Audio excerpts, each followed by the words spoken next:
안녕하세요. 저는 50대 중반에 학원을 운영하고 있는 남자입니다.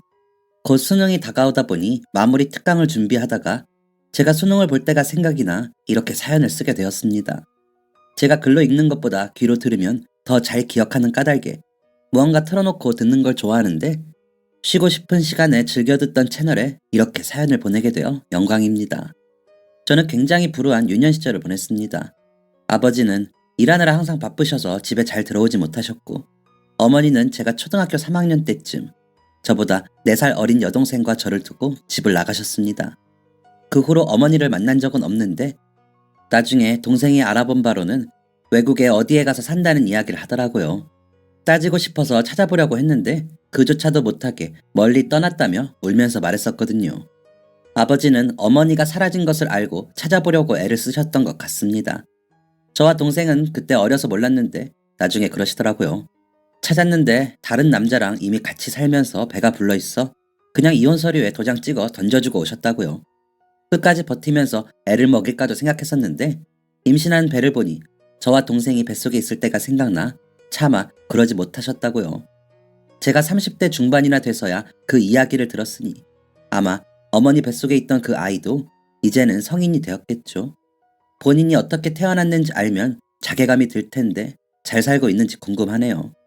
어머니와 살림을 차린 남자는 이혼도 안 하고 어머니와 지내더라는 이야기까지 들었던 터라 그 부분이 걱정이 되는 건지 모르겠지만 아무튼 그런 마음이 들었습니다. 정확히 뭐라고 해야 할지 모르겠네요.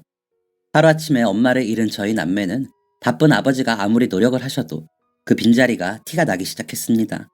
저희가 모든 걸 다 해결하기는 어렵더라고요.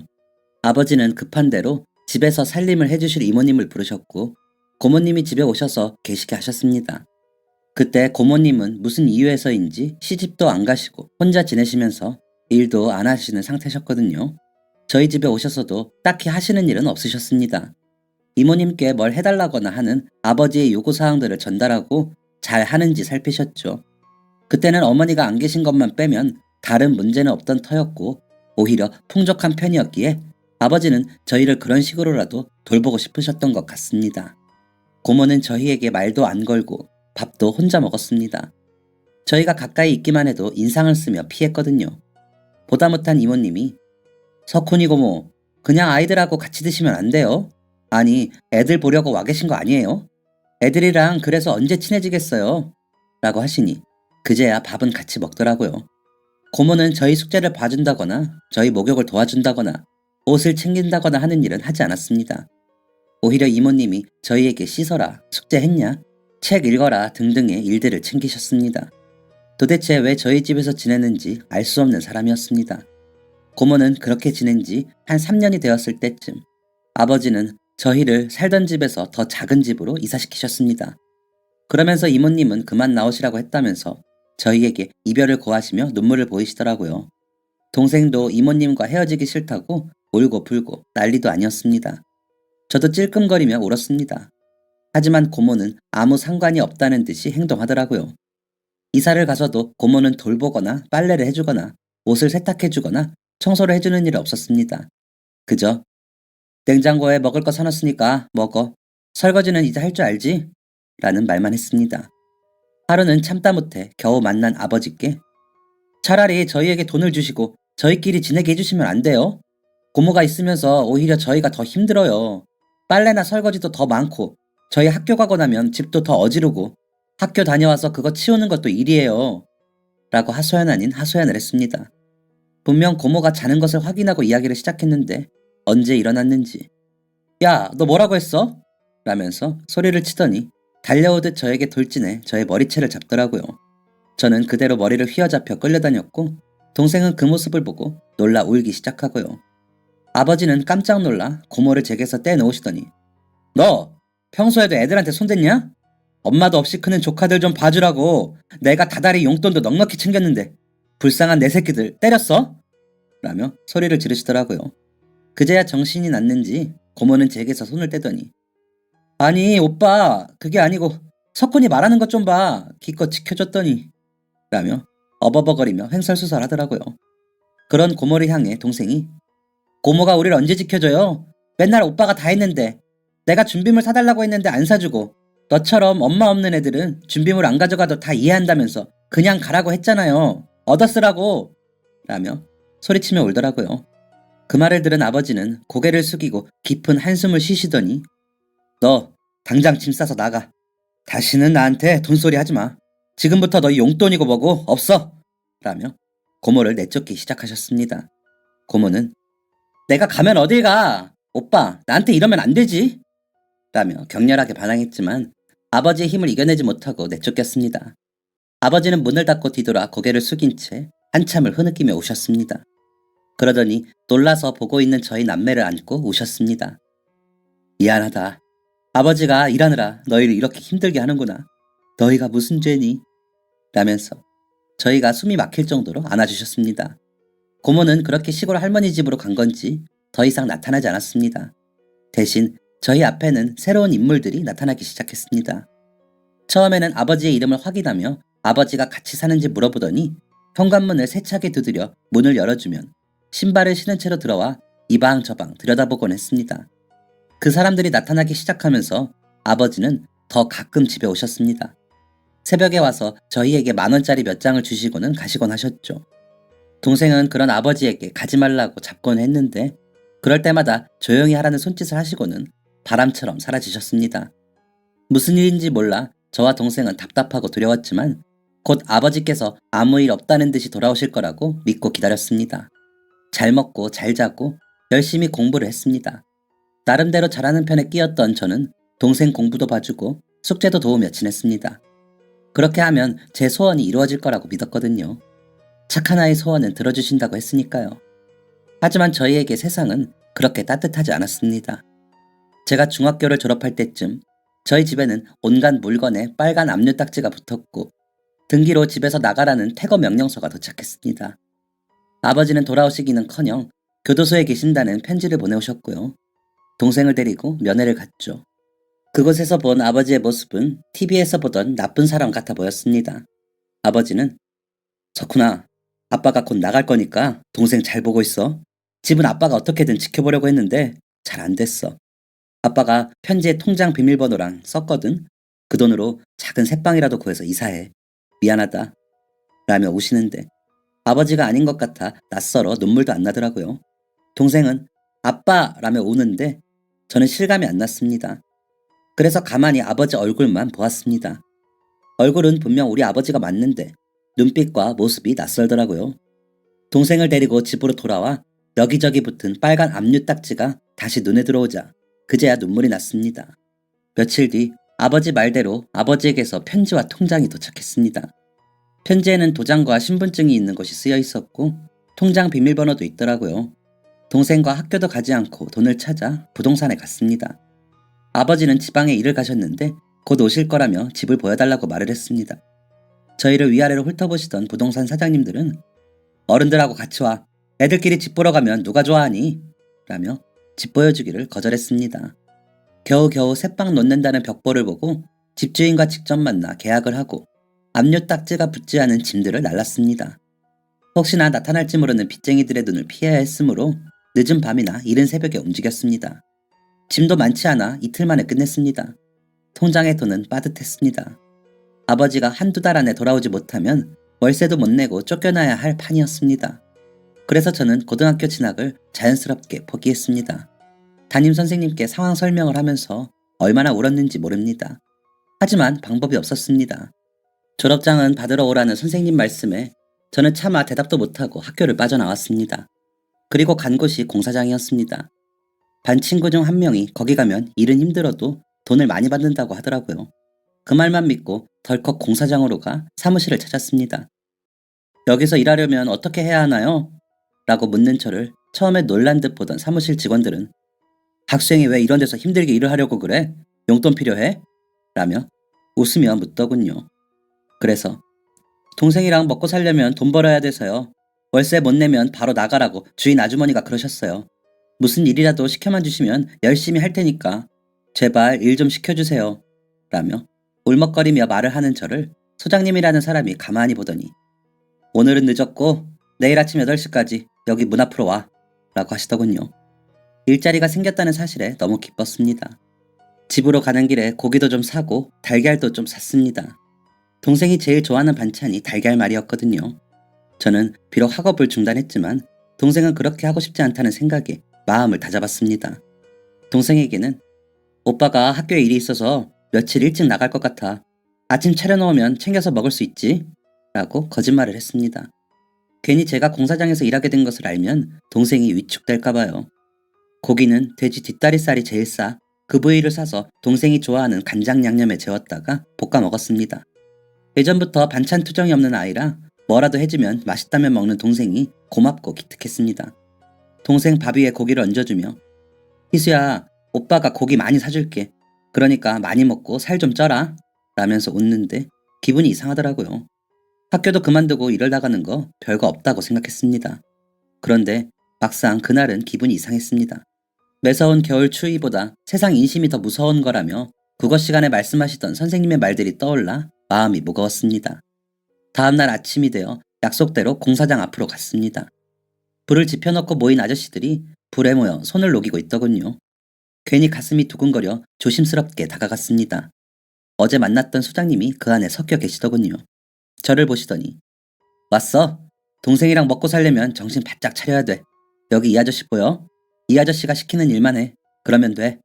라면서 한 아저씨에게 저를 인사시켜 주셨습니다. 나중에 보니 그 아저씨를 박 반장님이라고 사람들이 부르더라고요. 그 아저씨는 저처럼 기술이 없는 사람들을 구석구석에 필요한 일을 시키고 공사장 일이 원활하게 이루어지도록 직접적인 지시를 한 사람이었습니다. 박 반장님은 말이 많지 않으셨지만 다정하셨습니다. 쉬는 시간에 제게 물을 건네며 중3이라고? 참, 내 딸이 고2야. 너처럼 어린애가 먹고 살아야 한다고 이런 데로 오냐? 기왕 왔으니까 열심히 해서 돈 벌어가. 다치지 말고. 라면서 토닥여 주시다가도 일이 시작되면 정확하고 날카롭게 일을 지시하시곤 하셨습니다. 저는 모래 나르기, 벽돌 나르기처럼 힘쓰는 일부터 배웠습니다. 일이 시작되기 전에 조심하는 법부터 배웠지만 너무 힘드니까 자꾸 안전수칙을 어기게 되더라고요. 그러자 박 반장님은 너 그따위를 할 거면 가! 이 자식이! 라며 소리치고 혼내시기도 하셨습니다. 그러면 얼른 정신 차리고 다시 일을 했습니다. 정신없이 하루가 흘러 끝나는 시간이 되자 박 반장님이 오셔서 할만하냐? 정 안 되겠으면 다른 일 알아봐. 그러다 다쳐서 평생 고생하지 말고 라고 하시고는 가시더라고요. 제가 민폐를 끼쳐서는 안 되겠다는 생각에 다음 날부터는 더 열심히 일했습니다. 첫날 받은 일당을 가계부에 꽂아놓고 잠을 자는데 동생이 오빠 학교 안 갔지? 오빠 이제 학교 못 가? 라며 오는데 아니야, 오빠 잠깐만 그러는 거야. 아버지 오시면 다 괜찮아질 거야. 그러면 우리 전처럼 지낼 수 있어. 그러니까 희수는 걱정 말고 학교에 잘 다녀. 필요한 거 있으면 말하고 라고 말하고 뒤돌아 누웠는데 잠이 들었습니다. 너무 피곤했거든요. 그런데도 일 끝나고 나면 돈이 생기니 열심히 안 할 수가 없더라고요. 점심시간에 밥도 많이 먹고 일할 때도 열심히 했습니다. 처음에는 정말 죽을 것 같았습니다. 그런데 이게 인이 베낀다는 말이 맞는 게 점점 나아지더라고요. 그러면서 시멘트 바르는 일도 배우고 벽돌 쌓는 일도 배웠습니다. 그러면서 소위 밥값하는 아이가 되어갔습니다. 그렇게 돈도 차곡차곡 모으며 잘 지냈습니다. 하루는 일이 끝나고 집으로 향하며 동생 먹이려고 고등어 한 마리를 사서 가고 있는데 사람들이 모여 있더라고요. 이상의 고개를 드니 담임 선생님과 반 친구들이었습니다. 선생님께서 홍석훈, 졸업장은 받으러 오랬지? 안 와서 우리가 왔잖아. 라며 떨리는 목소리로 말씀을 하셨습니다. 친구들도 졸업장을 손에 들고 야 홍석훈, 우리 졸업했다. 라며 저에게 우르르 달려오는데 저는 그만 고등어 든 채로 울어버렸습니다. 일부러 졸업식 생각을 안 하고 지냈는데 이게 무슨 일인가 싶으면서도 고마웠습니다. 선생님께서는 여기서 졸업장 받아야지 라며 졸업장을 낭독하시더라고요. 그렇게 저는 가로등불 아래에서 친구들에게 둘러싸인 채로 졸업장을 받았습니다. 길거리 졸업식이었던 것이죠. 불과 2달 전까지는 같이 공부하던 친구들이 낯설지만 고맙게 느껴졌습니다. 아마 그 당시 제 모습이 낯설게 느껴지는 걸 그렇게 느꼈던 것도 같습니다. 선생님은 졸업장을 주시며 꼭 안아주시더니 이대로 포기하지 말고 꼭 다시 공부하는 거야. 석훈이 너처럼 머리 좋은 아이가 이대로 공부 포기하는 건 너무 아깝지 라고 하셨습니다. 사실 제가 한번 정확하게 뭔가를 배우면 잘 잊어버리지도 않아 공부를 곧잘 했거든요. 전교 1등은 못했지만 상위권에는 꼭 들었죠. 저도 다른 아이들처럼 집에서 부모님이 돌봐주셨다면 좀 더 잘했을 수도 있지만 학교 다니는 데는 동생도 챙기면서 다녔기에 그 정도면 잘했다고 생각합니다. 그걸 선생님도 아셨기에 저에게 그렇게 말씀하셨을 거예요. 선생님의 그 말씀은 저에게는 희망줄이었습니다. 두고두고 다시 공부를 하겠다는 결심을 놓지 않게 했거든요. 그 결심을 꼭 이루겠다는 희망을 마음속에서 떠나보내지 않도록 했던 말이기도 했고요. 그렇게 희망을 품고 저는 공사장에서 열심히 일했습니다. 저녁이면 동생 공부를 봐주고 선생님이 주신 고교과정 문제집을 틈틈이 풀어보기도 했죠. 금방 오시겠다던 아버지는 아무리 기다려도 오시지 않았습니다. 동생 중학교 교복도 사주고 새 신발도 사주고 새 가방을 사주는데도 아버지는 오시지 않으셨습니다. 동생과 아버지에게 수없이 편지를 쓰고 아버지에게 수없이 답장을 받았지만 아버지는 오시지 않더라고요. 동생이 중학교에 올라가고 첫 시험에서 전교 1등을 하고 받은 성적표를 아버지께 보내드리면서 저는 조금 울었습니다. 동생에게 너무 고마워서요. 오빠도 저녁 때나 돼서야 들어가는데 혼자서 학교 다니는 동생이 공부도 잘하니 너무 고맙더라고요. 그래서 부족한 거 없이 다 해주고 싶었습니다. 학원 가고 싶으면 얘기해. 오빠가 보내줄게. 라며 말을 하는 제게 동생은 그저 고개를 저으며 숙제 많아서 싫어. 라고 하더군요. 혹시나 제가 무리할까 걱정이 되니 저런 소리 한다는 걸 알았기에 그마저도 기특했습니다. 동생이 성적을 잘 받아오니 일하면서도 흥이 났습니다. 아저씨들이 자식 생각하면 일할 맛이 난다고 하시는 말들이 무슨 말인지 이해가 되더라고요. 부지런히 일했습니다. 그리고 부지런히 저금했죠. 아버지가 돌아오시면 이사 갈 돈도 있어야 했고 동생한테 부족함 없이 해주려면 돈이 필요했으니까요. 소장님과 박 반장님은 그런 저를 기특해 하셨습니다. 여름이 깊고 장마가 되자 일할 수 있는 날이 줄어 제가 걱정을 하고 있으면 어이쿠 우리 석훈이 땅이 꺼지겠다. 이쪽 일 오래 하려면 이런 것도 유하게 받아들여라. 그래야 오래 간다. 안 그럼 복장 터져서 못해. 다음 공사 들어갈 때도 나랑 갈래? 라며 웃으며 농담도 하시고 집에 갈 때 반찬 사가라면서 10,000원씩 주시기도 했습니다. 그렇게 공치는 날이면 집에 가 잠도 자고 집 청소도 했습니다. 그런데 어느새 책은 안 보고 있더라고요. 그 시간에 그냥 잠을 더 잤던 것 같습니다. 그렇게 시간은 잘도 갔습니다. 동생은 어느새 고등학생이 되었고 저는 성인이 되어 현장에서 어엿한 기술자로 통했습니다. 흔히 짬이 굵어졌다고 하죠. 저는 아파트 건설 현장을 3군데 정도 돌게 되었고 박 반장님을 따라다니며 온갖 공사장 일에 투입되고 일할 수 있는 존재가 되었습니다. 아버지가 받으셨다는 형량이 동생 고등학교를 졸업할 때쯤이나 끝이 난다는 소식에 좌절하기도 했지만 그때까지만 버티고 저도 대학에 가자고 생각했습니다. 틈틈이 공부해 검정고시나 합격해 놓은 상태였기에 대학만 들어가면 된다고 생각했거든요. 군대 문제도 있었는데 제가 군대에 가면 동생의 생계 문제가 있기에 미룰 수 있는 만큼 미루자는 생각을 하고 있었습니다. 아버지만 돌아오시면 된다고 그때까지도 믿었으니까요. 그러던 어느 날 사고는 순식간에 났습니다. 대형 크레인이 철근을 올리고 있는데 박 반장님이 석훈아 너 저기 가서 선 맞추는지 좀 봐라. 오늘 영 불안하다 하시더라고요. 그래서 얼른 달려가 박 반장님과 수신호를 주고받으며 일을 하고 있는데 갑자기 몸이 휘청하는 게 느껴지더라고요. 제 뒤편으로 땅을 파놓았는데 제가 그걸 못 보고 거기로 굴러떨어진 겁니다. 지하 주차장이었는지 계단이었는지 하여튼 뭔가 만든다고 공간 확보를 해둔 것이라 꽤나 깊었는데 저나 박 반장님이나 위쪽을 신경 쓰느라 깜빡한 거죠. 저는 그대로 기절을 했고 깨어나 보니 병원이더라고요. 눈을 떠서 하얀 병원 천장이 보이는데도 이게 현실인지 꿈속인지 구분이 안 될 정도였습니다. 정신을 못 차리고 주변만 살피고 있는데 동생 얼굴과 박 반장님, 소장님이 보였습니다. 그제야 내가 살았구나 싶은 게 말을 하고 싶은데 말이 안 나오더라고요. 그래서 끙끙거리며 소리만 냈습니다. 동생은 그런 절 보고 놀란 표정이더군요. 달려온 간호사 선생님과 의사 선생님께서 보시더니 아무래도 수술 부위가 컸고 당분간은 저러실 수 있어요. 제 기능을 찾으실 때까지 시간이 오래 걸릴 수도 있고 영구적으로 돌아오지 않을 수도 있습니다. 좀 더 지켜보시죠. 하시더군요. 제가 알아듣고 울자 동생은 오빠 울지마. 머리 울려. 푹 자. 자고 일어나면 괜찮아질 거야. 라며 제 손을 잡고 울더군요.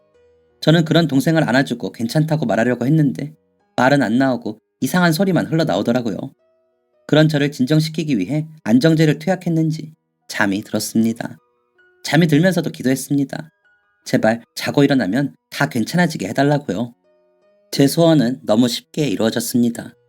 정말 자고 일어났더니 다시 말을 할 수 있더라고요. 혹시나 싶어 놀랐던 저와 동생은 제가 또렷이 희수야, 오빠 괜찮아 하고 말하는 순간 가슴을 쓸어내렸습니다. 박 반장님과 소장님은 회사에서 나오는 보상금을 다 챙겨받도록 해주셨습니다. 병원비도 받아 수술비와 치료비를 낼 수 있게 해주셨고요. 일이 쉬는 날 문병 오셔서 제가 잘 치료받는지도 봐주셨습니다. 동생은 그 와중에도 모의고사 결과가 전국 30등 안에 들었다며 오빠, 내가 이렇게 열심히 해서 오빠 뒷바라지 할 테니까 얼른 나아 라고 해주더라고요. 그래서 얼른 일어나자 싶은 마음에 더 열심히 치료받고 재활하고 했습니다. 저는 사고로 인한 뇌출혈이었고 수술을 받아 출혈을 잡았다고 했습니다. 말하고 앉고 걷고 뛰는 운동성에 문제가 없었기에 저는 무사히 태어날 수 있었습니다. 다시 일을 나가려고 했지만 동생이 불안해하고 박 반장님과 소장님도 다음 공사 들어갈 때까지 쉬면서 몸을 추스르라고 하셔서 한 달만 더 쉬기로 합의를 보고 휴식을 가지기로 했습니다. 그러면서 책도 좀 보고 그간 못했던 공부도 좀 해볼까 했는데 잠이 늘어서 그런지 책 펴기가 쉽지 않더라고요. 그래서 누워 쉬면서 라디오를 켜고 노래를 듣곤 했습니다. 동생이 집에 있을 때는 아무래도 그러기 힘들었거든요. 공부에 방해될까봐. 여기저기 다이얼을 돌려가며 뭘 들을지 찾다가 사연을 들려주고 변호사님이 자문을 해주는 채널에 귀가 솔깃해졌습니다. 저희 아버지처럼 억울하게 교도소에 간 이야기가 흘러나오고 있었거든요. 동업자가 횡령을 했고 그 빚을 다 떠안은 거죠. 혹시나 변호사님의 이야기를 들으며 구제 방법이 있나 듣는데 증거가 없으면 어쩔 수 없다는 이야기만 나와 화가 울컥나 가슴을 쳤습니다. 그러다가 다른 사연을 듣고 해결 방안을 듣고 어떤 법령이 있어 보호를 받을 수 있는지 듣게 되었습니다. 세상에는 어찌나 나쁜 놈들도 많고 억울한 사람도 많은지 같이 화가 났다가도 해결 방안이 생기면 같이 안심이 되고 속이 후련해졌습니다. 매일 같은 시간 그 방송을 들었습니다. 그러다 보니 법적으로 어떤 절차를 밟는 게 기본인지 파악이 되더라고요. 물론 대강 이런 방법도 있다더라 정도였지만 법하면 어렵고 먼 것이 아닌 편리하게 이용할 수 있는 것이라는 걸 알게 되었죠. 재미있었습니다. 시간이 잘 가기도 했고요. 지금 생각해보면 20대 초반의 남자가 머리를 다쳐서는 집에서 라디오를 붙들고 혼자 화냈다가 웃었다가 하는 게 웃기긴 하지만 그때가 유일하게 제가 쉰 시간이었습니다. 그러다 어느새 한 달이 되었고 동생은 더 쉬길 원했지만 저는 앞으로 가족의 생활에 대해 생각하니 일을 더 이상 쉴 수가 없었습니다. 조장님은 석훈아, 현장 일은 아직 내가 불안하고 당분간은 사무실 돕자. 내가 여기 계장님께 너 일 좀 가르쳐 주시라고 부탁해놨어. 라고 하시는데 월급 자체가 달라. 아유, 저 괜찮아요. 걱정 마세요. 라면서 현장으로 나갔습니다. 박 반장님은 보상금도 많이 받았다며 좀 더 쉬지. 그새를 못 참나. 너도 참. 하며 속상해 하셨습니다. 저는 그저 웃어 보이고는 제 자리에서 다시 열심히 일했습니다. 그러다 우연히 인부 한 분이 부인이 바람이 나서 이혼을 하는데 돈을 다 달라고 한다면서 주변 아저씨들께 속상함을 토로하시는 이야기를 듣게 되었습니다. 그런데 순간 라디오에서 들은 게 생각이 나더라고요. 그래서 아저씨, 그거 그냥 합의 이혼으로 말고 소송으로 하세요. 유책 배우자는 재산 못 챙겨요. 아저씨가 먹여 살렸죠? 명의는 누구 명의예요? 라며 이야기에 참견을 했습니다. 변호사 사무실 가셔봐야겠지만 아주머니가 달라는 대로 안 주셔도 돼요. 상대 남자한테 받았던 각서도 있다면서요. 상담 받아보세요.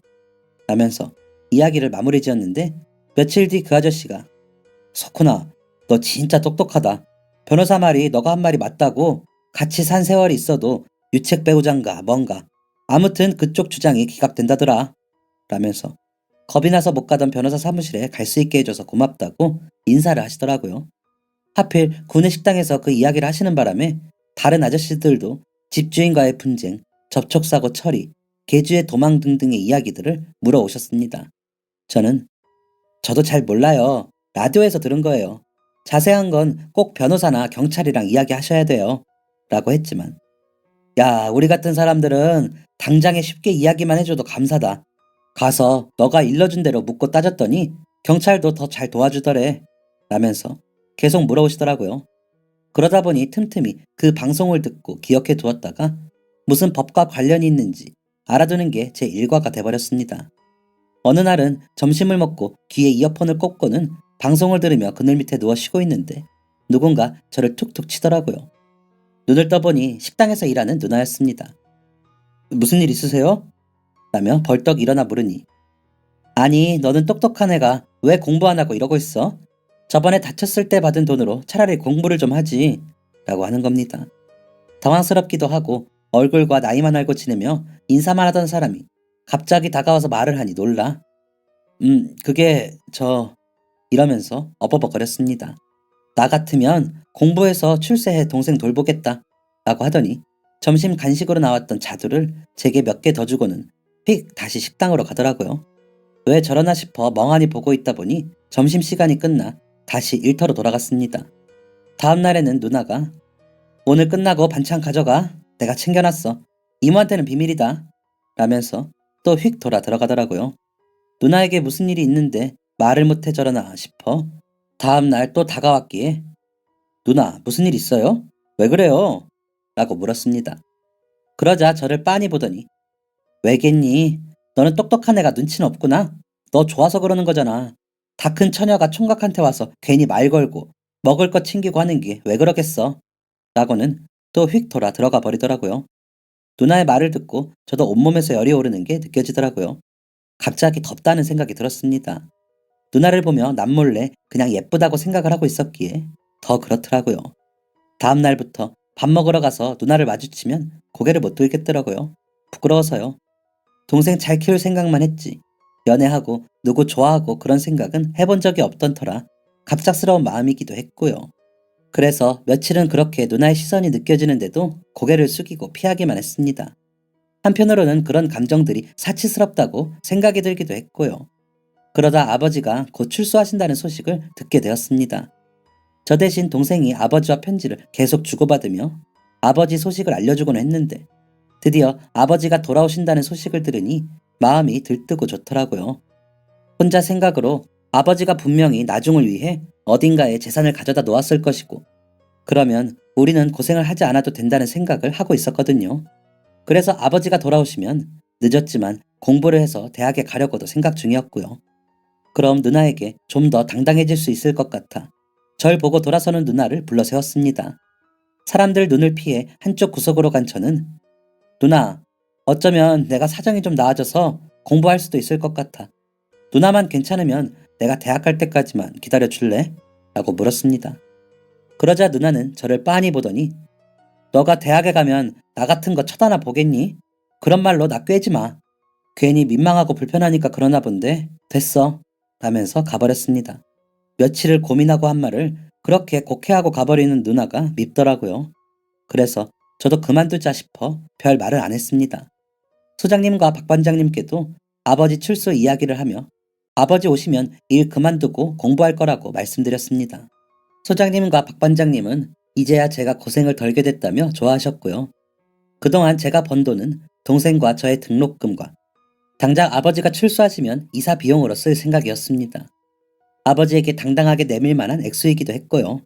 전처럼 아파트로 이사 갈 수 있지 않을까 기대도 했습니다. 동생은 아버지와 함께 살 수 있다는 생각에 설레어 했습니다. 그러면서 오빠, 내가 대학 가면 과외 아르바이트해서 오빠 학원비 내줄 테니까 걱정 말고 공부 시작해. 알았지? 오빠가 한 거에 비하면 부족하지만 그거라도 내가 하고 싶어. 라며 웃었습니다. 공부하느라 삐쩍 마른 동생이 그런 소리를 하니 괜히 짠하더라고요. 더 잘 먹이고 입히지 못해 미안한데 기특하기도 하고요. 우리 희수가 다 컸네. 오빠가 어디 학원비 좀 받아볼까? 하며 웃으면서도 코끝이 찡했습니다. 아버지가 출소하시는 날 동생은 학교에 가지 않았고 저도 일을 가지 않았습니다. 교도소 밖에서 아버지가 나오시기만을 기다리면서 괜히 웃음만 나왔습니다. 지난 6여 년의 시간들이 영화처럼 머릿속을 지나쳐 갔습니다. 드디어 아버지가 열린 교도소 문으로 걸어 나오시는 것을 본 순간 저와 제 동생은 눈물을 흘리며 달려가 아버지를 안았습니다. 못 본 사이 많이 늙으셨더라고요. 그간 동생은 틈틈이 면회를 왔지만 저는 그러지를 못했거든요. 아버지와 가까운 식당에 가서 일단 밥을 먹고 집으로 왔습니다. 아버지는 눈물만 훔치시고 별 말씀 없이 제 손을 꽉 잡으셨습니다. 그런데도 저는 아버지의 마음이 느껴져 아버지를 잡은 손을 더 꼭 잡았습니다. 저희가 사는 집에 오신 아버지는 여기서 둘이 지냈니? 라며 놀라시더라고요.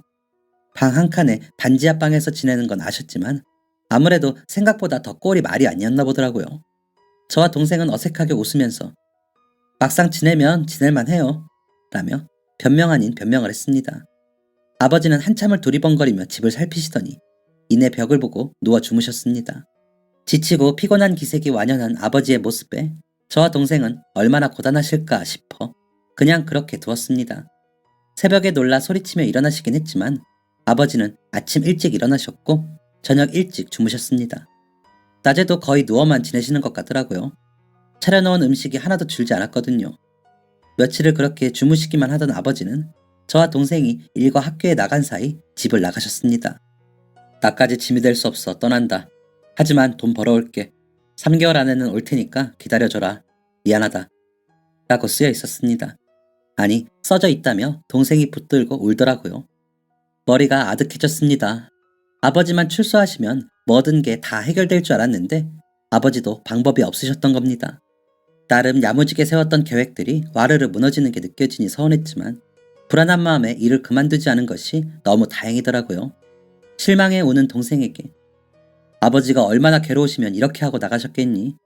아버지가 걱정이다. 우리는 지내던 대로 지내면 되지만 아버지는 어디서 뭐라고 계시겠어?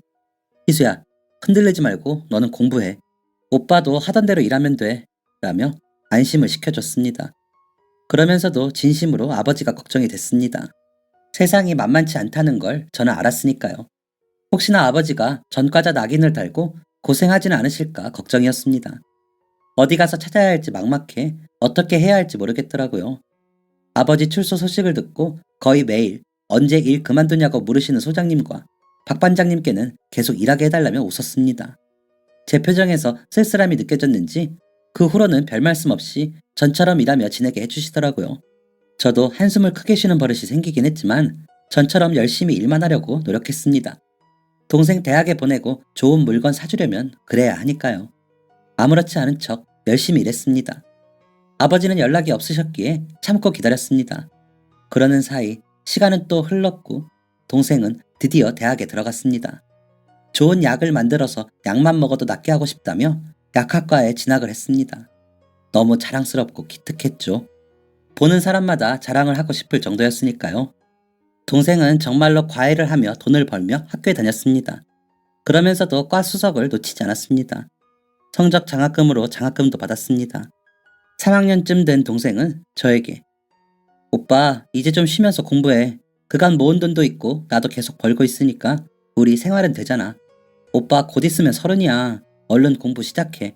라고 말해주더군요. 혹시나 아버지가 오실까 싶어 이사도 못 가고 있는데 동생이 그렇게 이야기하니 공부 욕심이 다시 올라오더라고요. 하지만 책임감이 있으니 제가 감히 공부하겠다고 일을 손에 놓기가 쉽지 않더라고요. 그래도 그렇게 하고 싶었습니다. 아마도 지쳤던 거겠죠. 하지만 운명이라는 놈은 저에게 호락호락하지 않더군요. 학교에서 동생이 쓰러졌다는 소식을 듣고 일하다 말고 달려갔습니다. 다들 서서 그룹별로 실습을 하고 있었는데 갑자기 쓰러졌다는 겁니다. 응급실로 실려가 응급처치를 받고 정신은 차렸지만 검사가 필요할 것 같아 검사를 진행했다는 의사 선생님 말씀에 하늘이 무너지는 것 같았습니다. 별일 아니길 바랐지만 동생의 갑상선 수치가 좋지 않아 검사를 해야 한다는 소견이었습니다. 입원을 했고 동생은 별일 아니라고 시험 때문에 신경 써서 그런다며 웃었습니다. 하지만 동생은 갑상선 암이었습니다. 다행히 2기에 발견이 되어 수술만 잘하면 회복이 잘 될 거라고 하시는 의사 선생님 말씀이 귀에서 귀로 빠져나가고 암이란 소리만 남더라고요. 제가 제대로 살피지 못해 동생이 그렇게 된 것 같아 마음이 아팠습니다. 당장 일을 쉬기로 했습니다. 간병을 해야 하니까요. 수술비와 치료비는 그동안 모아놓은 돈으로 해결하면 되고 동생이 퇴원을 하고 항암을 다 받을 때까지는 버틸 수 있을 거라고 생각했습니다. 수장님과 박 반장님은 너는 무슨 팔자가 그러냐? 아이고 이놈아 하시면서도 동생 맛있는 거 사주라고 봉투에 돈을 담아주시면서 동생 다 낫거든 얼른 와서 일해 라고 해주셨습니다. 동생은 바로 휴학을 하고 수술을 받았습니다. 결과는 좋았죠. 금방 괜찮아질 거라며 암병동에서 제일 씩씩한 환자로 통했습니다. 항암 치료도 씩씩하게 잘 받았습니다. 물론 괴롭고 아팠겠지만 제 앞에서는 티를 안 내더라고요. 워낙 힘든 내색이 없는 아이라 더 신경이 쓰였습니다. 그렇게 동생 병수발을 8개월 정도 하고 나니 동생은 전이가 없고 계속 검사를 해서 다른 이상이 없으면 완치 판정을 받을 때까지 정상적인 생활이 가능하다는 의사 선생님 말씀을 듣게 되었습니다. 동생은 거봐, 나 괜찮다니까. 내가 복학 전까지 바짝 과외 많이 해서 돈 벌어서 치료비까지 갚을게. 오빠는 조금만 더 고생해줘. 라며 울더라고요. 야, 갚긴 뭘 갚아. 완치나 받을 생각해. 일할 생각 말고. 오빠가 알아서 해. 나중에 취직이나 하고 말을 해. 라는데 저도 찔끔 눈물이 났습니다. 좋아서 나는 눈물이었습니다. 그리고 저는 다시 소장님께 연락을 드렸고 공사장 일을 계속할 수 있었습니다. 오랜만에 가서 일하려니 힘들기도 했지만 반가운 얼굴들이 보여 인사하며 밥을 먹으려는데 익숙한 얼굴이 눈에 띄었습니다. 누나였습니다. 누나는 절 보더니 동생은? 하고 묻더군요. 그래서 좋아졌어 라며 답을 하고 밥을 먹었습니다. 밥을 먹고 나서는데 누나가 오더니 이야기 좀 해 라고 해 누나를 따라 조용한 곳으로 갔습니다. 동생 얘기 듣고 걱정했어. 소장님이 이번에도 우리 보고 와서 식당 하라고 해주셔서 너 보는 줄 알고 다행이다 싶더라. 자, 이거 받아 하더니 통장을 내밀더라고요. 그러더니 나는 돌려 말하고 그런 거 못해. 나는 너가 좋고 너가 똑똑한 사람인 거 알고 있어서 너가 공부해서 변호사가 되면 좋겠다고 생각했어. 나도 비록 배움이 짧지만 너처럼 머리가 좋았으면 그렇게 했을 거야. 그래서 돕고 싶어. 그간 내가 모은 돈이야.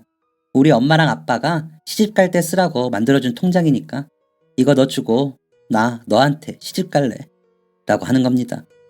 저는 통장을 누나에게 돌려주며 누나 미쳤어?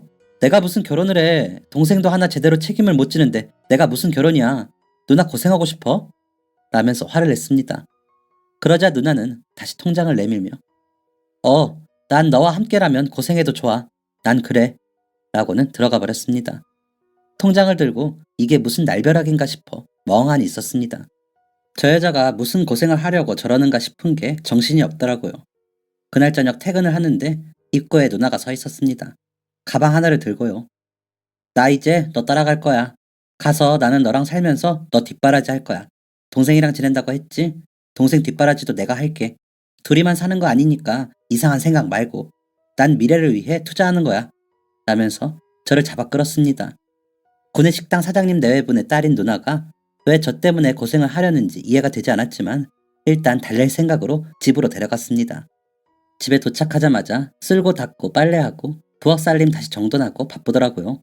제발 가라고 사장님 어떻게 보냐고 사정을 해도 동생과 한 이불을 덮고 자버리더라고요. 동생도 놀라 어쩔 줄 몰라 하는데 저는 오빠 공부시키고 싶어서 온 사람이에요. 우리 잘 지내요? 하면서 인사를 하더라고요. 다음날 일을 가 구내식당부터 찾았습니다. 사장님 네 분께 말씀을 드리고 저희 집에 있는데 제가 잘 달래서 돌려보내겠습니다. 죄송합니다. 라고 말씀드리니 한숨만 쉬시더라고요. 저번에 한번 대금을 못 받으셨다고 해서 방법을 알려드린 적이 있어 사장님 네 분도 저를 반기시기는 했지만 막상 딸이 저렇게 나오니 답답하셨겠죠. 하지만 저에게 뭐라고는 못하시고 그저 잘 부탁해 라고만 하시더라고요. 저는 몇 날 며칠을 누나에게 가라고 말을 했습니다. 그러다 도저히 안 되겠어서 진짜로 누나 말대로 하기로 했습니다. 책들을 막 사서 앉아서 공부를 하고 있으면 본인도 답답해서 가겠지 싶어서요. 그런데 서점에 들어간 저는 이상한 점을 느꼈습니다. 아무리 찾아도 책을 고를 수가 없더라고요. 분명히 글자인데 무슨 뜻인지 몰라 대입 준비하는 책이 있는 것을 찾기도 어렵더라고요. 이상했습니다. 그러고 보니 그동안 글씨를 제대로 읽은 적이 없더군요. 놀랐습니다. 다니던 병원으로 가서 증상을 말씀드렸습니다. 그러자 아무래도 수술 후유증으로 난독증이 온 것 같아요. 오랜 시간 모르고 방치해서 교정이 쉽지 않을 거예요. 어떻게 이렇게까지 몰랐어요? 라며 되물으시더라고요. 정신이 아득해졌습니다. 난독증이면 어떻게 책을 읽고 어떻게 공부를 하나요? 다 끝났다 생각했습니다. 집에 돌아오니 누나가 음식을 해놓고 기다리더라고요. 그래서 누나에게 누나 가세요. 난 다 끝났어요. 난 이라며 울었습니다. 제가 울자 누나도 놀랐는지 왜 그래? 무슨 일이야? 라며 묻더군요. 누나 내가 난독증이래요. 글자를 못 읽어요. 라며 아침부터 있었던 일을 말했습니다. 그러자 누나는 그럼 읽어주면 되잖아. 너 라디오로도 듣고 사람들한테 알려준 거 아니야? 내가 읽어줄게. 녹음해두면 너가 듣고 공부하면 되잖아. 라며 아무렇지 않게 말하더군요. 누나가 그렇게 말을 하니 또 그럴싸하게 느껴졌습니다. 누나는 매일 밤 저를 위해 교재를 읽어 녹음을 해두었습니다. 그 다음 말에 저는 그 녹음본을 들으며 한자 한자 다시 글자를 배우듯 책을 봤고요. 나중에는 누나가 눈에 더 잘 들어오라고 더 큰 글씨로 스케치북에 써줘서 그 글씨를 읽기도 했습니다. 그렇게 훈련을 한 결과 저는 어느 정도는 읽을 수 있게 되었습니다. 물론 엄청 집중해서 봐야 했죠. 누나는 근처 식당에서 일을 하며 제 뒷바라지를 했습니다. 너무 미안하고 고마웠습니다. 사실 난독증이라는 것을 알고 누나가 책을 읽어주겠다고 했을 때 저는 이기심이 들어 누나가 해주는 대로 받기만 했으니까요. 훈련이 진행되고 나니 공부하는 데 속도가 붙더군요. 누나는 그런 저를 보며 기뻐했습니다. 그렇게 공부를 시작한 지 3년 만에 저는 대입시험을 치렀고 누나가 원하던 법학과에 합격을 했습니다. 동생은 등록금을 내주었고 아버지는 결국 돌아오셨습니다. 원양어선을 타셨다면서 아파트 전셋값을 벌어오셨더라고요. 저와 누나는 양가 어른들 모셔놓고 간단히 결혼식을 올렸습니다. 소장님과 박 반장님은 크게 축의금을 내셨고요. 법학과에 갔지만 저는 더 이상 아내를 고생시키면서 사법고시 준비하고 싶지 않았습니다. 그런데 때마침 조교님이 학원 보조 알바를 추천해 주시더라고요. 그래서 그 일을 시작으로 저는 강의를 시작했고 나름 사탐 쪽에서는 인지도가 있는 강사가 되었습니다. 그래서 지금은 사탐, 과탐 전문 학원을 운영하며 인강을 진행하고 있습니다. 아내는 저 때문에 고생한 탓에 손가락이 휘어 지금도 밤마다 주물러야 합니다. 더 이상 고생시키지 않겠다는 약속을 하고 싶네요. 동생은 제약회사에서 연구직으로 일하는데 제 강의 틀어놓고 보면서 모니터를 해줍니다. 아버지는 이제 나이가 많으셔서 쉬시면서 저희 아들들 데리고 낚시 다니시는 게 제일 좋다고 하시고요. 저희 아내가 없었으면 저희 가족에게 이런 좋은 날이 있었을까 싶어 매일 고맙습니다. 물론 동생과 아버지도 건강하게 각자의 자리에서 잘 지내줘서 고맙고요. 요즘은 나이가 드는지 자꾸 옛날 생각이나 소장님과 박 반장님을 찾아가 소주를 사곤 하는데 이번 기회에 감사하다고 말씀드리고 싶네요. 막막했던 그 시절에 도와주셔서 너무 감사하다고요. 그리고 복덩이 우리 마누라, 내가 앞으로 더 잘할게. 사랑한다 라고 전하고 싶습니다. 괜히 쑥스럽네요. 모두가 행복하게 잘 사는 세상을 꿈꾸며 이만 줄이겠습니다. 감사합니다. 지금까지 사연 들어주셔서 감사합니다. 사연이 재밌으셨다면 구독과 좋아요를 눌러주세요. 감사합니다. 안녕히 계세요.